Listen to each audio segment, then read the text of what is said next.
quisiéramos repetir algo que dijimos ayer, que nos dio mucho gusto, que produjo una reacción en algunos casos favorable, en otros no tanto, pero sobre todo Machi y yo, que tenemos tantos años madrugando aquí, ya Gracie también tiene muchos años, por una razón de posición nos vimos obligados a hacer programa de pie, y lo más normal es, como no podemos dar una conferencia como lo hace un famoso periodista de Santiago, que da unos paseitos y camina en el set, pues nos cubrimos con este podium, pero bajo ningún concepto el interés de nosotros fue sermonear por la mañana. Eso trajo mucha hilaridad, y queremos decirle que nos dio mucho gusto porque recibimos de muchos amigos el reporte de que por lo menos ven el programa. Yo pensaba que o no lo veían o no solamente lo escuchaban, de manera que le pedimos excusa por la arrogancia de un podium, que entendemos que el podium tiene que ver con un sermón, el sermón de la madrugada. No de la una conferencia, una charla. Exacto. Cualquier cosa, Sí, eso no tiene. Estamos a nivel de eso, nosotros somos gente más sencilla, ¿verdad? Bueno, pero. No pretendemos sermonear a nadie. Pero no hay que avergonzarse por por dos eso. cosas buenas. Primero estoy de pie, después me tapa la barriga, así que tranquilo todo el mundo, ¿verdad? No hay que avergonzarse por eso. No, no avergonzamos, pero aclaramos. Así que gracias a toda esa gente que primero saludó el saco y después saludó el podio. El podio. Abrazos a todos. Vamos a pedirle al amigo Kelvin una información sobre el Banco Nacional de la Vivienda. Dice que en su condición de propietario de 49.000 metros cuadrados en terrenos del ensanche La Fe, no sabía que el ensanche La Fe tenía 49.000 metros del BNB. El Banco Nacional de Fomento de la Vivienda y Producción, BNB, inició un proceso de titulación de las manzanas 1163, 1146, 1170, 71, 84 y 85. Es un operativo realizado por técnicos de la institución financiera en coordinación con los ocupantes de los mismos, con la finalidad de regularizar sus casos y dotarlos de título de propiedad. En esos terrenos, ahora recuerdo, vamos a ver lo que dice Quique. ¿Tiene audio? Sí, en este sentido el banco ya inicia en el día de hoy la entrega y la contratación para entregar los títulos definitivos de una parte del ensanche de La Fe, de gente que tiene muchos años viviendo y que se van a convertir en sujetos de crédito, como aspira el presidente Medina y como fueron las instrucciones del presidente Fernández cuando asumimos la dirección del Banco Nacional de la Vivienda. Por lo que anunciamos al país que el banco ya está implementando la política de titulación que se ha anunciado de parte del gobierno nacional por el presidente Danilo Medina. Y todos estos ciudadanos que van a recibir de parte del banco los títulos, porque ellos lo van a comprar a un precio módico, definitivamente se convertirán en sujetos de crédito y su vida cambiará si Dios lo permite. Esto es un acontecimiento histórico. El presidente Danilo Medina anunció en el primer consejo de gobierno que se iba a hacer un trabajo de titulación de las tierras del Estado para que los que tengan la ocupación de manera ilegal pudieran legalizar y puedan obtener sus títulos, de manera que se convierten en entes con derecho al financiamiento ya con el título en la mano. Porque usted puede tener una propiedad donde la está usando, sea para vivienda, para negocio, para lo que sea, pero si no tiene un título en la mano, usted no consigue un financiamiento para mejorarla, para ampliarla y sobre todo para tener la potestad y el derecho de ese negocio. Y estamos ahora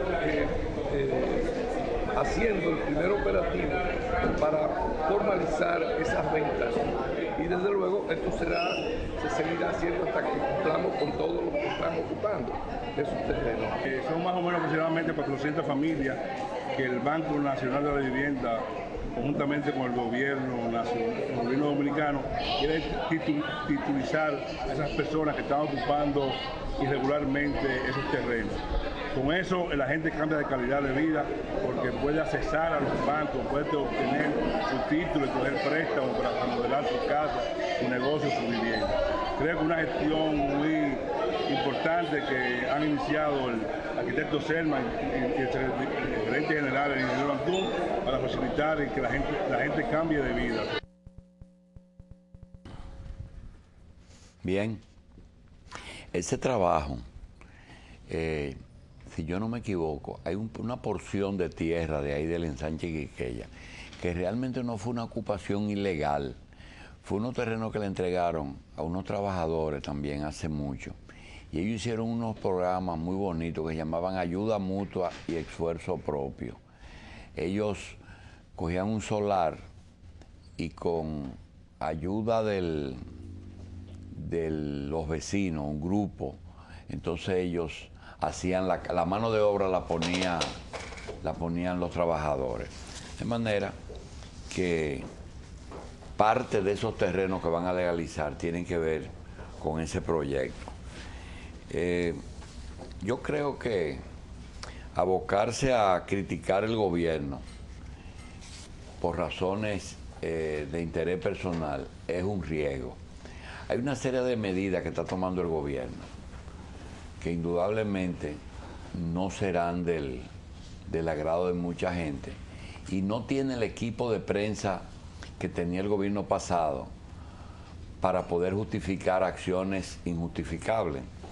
Pero cuando un gobierno toma ciertas medidas y uno ve que son justas y que son para todo el mundo igual, entonces uno está obligado a carabina. Lo digo porque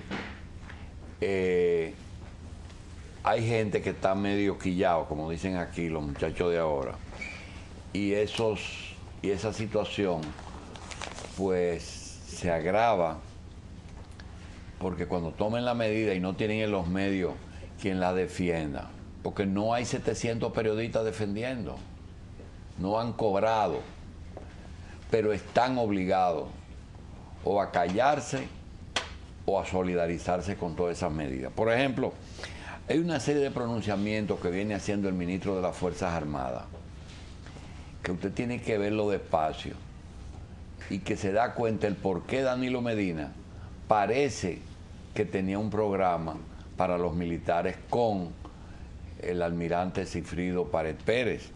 Por ejemplo, ayer él habló más del proyecto que están discutiendo en las Fuerzas Armadas, y uno de los puntos es que los miembros de las Fuerzas Armadas tienen necesidad de obtener vivienda como una necesidad, como una aspiración anhelada. Miren, la vivienda del militar tenía diferentes etapas. Una fue la de el zarpador, que es el obrero de la construcción de las Fuerzas Armadas. Cuando un guardia iba a hacer, o un policía iba a hacer una vivienda, los jefes le prestaban los albañiles, los carpinteros, y hacían el ranchito. Después vino una etapa en que de buenas a primeras usted ve que muchos oficiales tienen apartamentos millonarios, pero hay otros que andan por ahí a pie. Entonces hubo una separación grande, como ocurre en la lucha de clase, en que un grupo pues tiene mucho dinero porque está metido en muchas cosas raras y el otro está en unas condiciones deplorables. Yo creo que el Instituto de Seguridad Social de la Fuerza Armada podrían llenarle esa necesidad, sobre todo si lo hacen en forma conjunta con aquellas instituciones del Estado como bienes nacionales, como el Consejo Estatal del Azúcar, que tiene propiedades inmobiliarias, y con ISFAPOL, o el Instituto de Seguridad, ya no es POL, sino Instituto de Seguridad Social. Ellos van a realizar un levantamiento por rango sobre el número de militares que no poseen vivienda van a hacer un estudio de factibilidad tendente a establecer un mecanismo de construcción de vivienda que contemple varias categorías según los rangos y que abarque aspectos como identificación de localizaciones y terrenos, estudio de los costos, que es el gran problema, posibles fuentes de financiamiento y recuperación de los costos, a ver cómo lo van a pagar, fases de ejecución, entre otros aspectos, incluyendo alguna labor en la frontera. Eso es parte de la agenda de las Fuerzas Armadas. Por otra parte, el señor representante del fondo hizo un pronunciamiento que el periódico hoy se lo encontró raro, que fue que la economía de aquí es que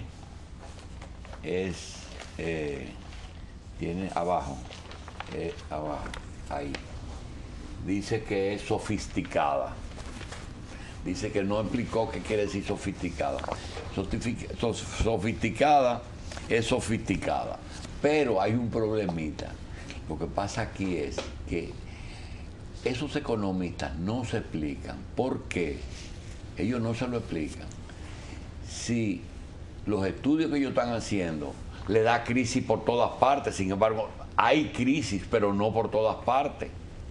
Aquí quien se ha perjudicado en este proceso es la clase media. Hay una clase que se ha enriquecido, hay una clase que se ha empobrecido y una en el medio que está en un limbo. Entonces, eso es sofisticado por una cosa que no se puede decir, porque un organismo internacional no lo puede decir. Y yo lo voy a decir y él que lo desmienta. Ese es el lavado. Ese es el lavado. Eso de sofisticado es lo que estamos, por eso es que ustedes están viendo que en medio de que los españoles tienen crisis, la capital dominicana usted no la conoce porque tiene un área de 2 o 3 kilómetros cuadrados que todo lo que hay son torres. En Panamá. ¿Verdad? Panamá ni Tombe. Entonces, eso de sofisticado es lavado. Es que ellos son muy originales. Por eso es que usted ve muy pocos letreros en las construcciones de torres que dice: esta obra está siendo financiada por el Banco Popular Dominicano o por el Banco de Reservas de la República Dominicana. Porque ese dinero no es de bancos. De buenas a primeras va una gente y te dice: mira, tú tienes un solar en un buen sitio y yo te voy a dar 2 apartamentos de una torre que voy a hacer de 13 pisos, te doy 2 por la tierra y yo construyo. Eso es una oferta que se la hacen todos los días a toda la gente que vive entre la Luperón, la Leopoldo Navarro, la Avenida Independencia y la John F. Kennedy. Ese rectángulo que hay ahí. Así que eso es lo que quiere decir sofisticado. Hay que tener cuidado también con los inversionistas. El Banco de Reserva tiene pendiente, yo creo que Daniel Toribio y un poquito Vicente, tienen la necesidad, porque el consejo es el mismo, sobre todo ese consejo directivo, de expedir un comunicado que le diga al país la operación Atiemar. Tienen que darle una explicación, porque si no, tú no te vas a explicar por qué un inversionista de afuera, por el hecho de que calificó, si él vino a invertir, ¿por qué el banco tiene que financiarlo? Porque él vino aquí como inversionista. No me van a decir que porque era un general de la policía, porque a todos los generales de la policía no lo financian. Eso fue después de llegar. Machi, uno no es estúpido, hay que explicarle a uno. Hay que explicarle.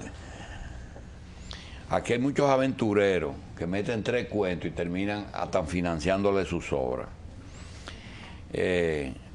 Otro problema, los suplidores de las Fuerzas Armadas, los suplidores del Estado, los suplideros de educación. Señores, un pupitre, el más barato, que es un pupitre plástico, se vende en 2.500 pesos dominicanos a la Secretaría de Educación. Y los otros quizá un poquito más caros. Ustedes saben que los fabricantes, tanto los españoles como los de aquí, les regalan 300 pesos a alguien en la secretaría desde hace muchos años. Entonces yo me pregunto, Por cada pupitre. por cada pupitre, es un crimen de lesa patria, porque en un país que estamos haciendo huelga por el 4%. Miren, Josefina Pimentel, Melanio Pared, la Alejandrina Germán, Ligia Amada Melo, Ibelice Prade Pérez, Milagro Ortiz Bosch, ¿verdad? Y 200 secretarios de educación. Yo creo que ellos tienen que explicarles cómo ellos pasaron con ficha mientras alguien estaba cobrando 300 pesos por pupitre. Ellos no lo hacían los servicios tecnológicos. En una época las placas y los pupitres lo hacían los tecnológicos. Pero como los tecnológicos no dan comisión, y buenos pupitres que eran los tecnológicos, porque tú los estrellabas y se quedaban igualitos. Bueno, yo creo que con el caso de Danilo Medina vamos a tener que darle apoyo obligado hasta tanto uno se dé cuenta que todo lo que se ha hecho es anunciar cosas. Hay un caso muy patético. Todo el mundo sabe que el actual secretario de Salud Pública, ministro de Salud Pública, en cierta forma fue recomendado por el ex ministro Bauta Rojas Gómez. Sin embargo, hoy el ministro dice, bueno, yo encontré una deuda de 1.000 millones. Pero no es más nada, una deuda. No es más de ahí, una deuda. Tú no ves una crítica en eso. No lo veo. No, imposible. Una realidad, ¿verdad? Es una realidad. Bueno. Si es, como él dice, es una realidad simplemente. Bueno. Saldar esa deuda y poner a funcionar esos hospitales que están, parece, paralizados por falta de recursos. Hay mucha gente que no entiende la guerra del Medio Oriente. Por ejemplo, en Siria. ¿Por qué si Siria no tiene petróleo? Están peleando. Y alguien me hizo un señalamiento. No es de nuestra propia inspiración, sino que analicen quiénes son los que se benefician con que haya un desorden en Medio Oriente. Hay una nación que se beneficia con ese lío, lo dejan tranquilo. Bien, a continuación vamos a dar los especiales de Jumbo.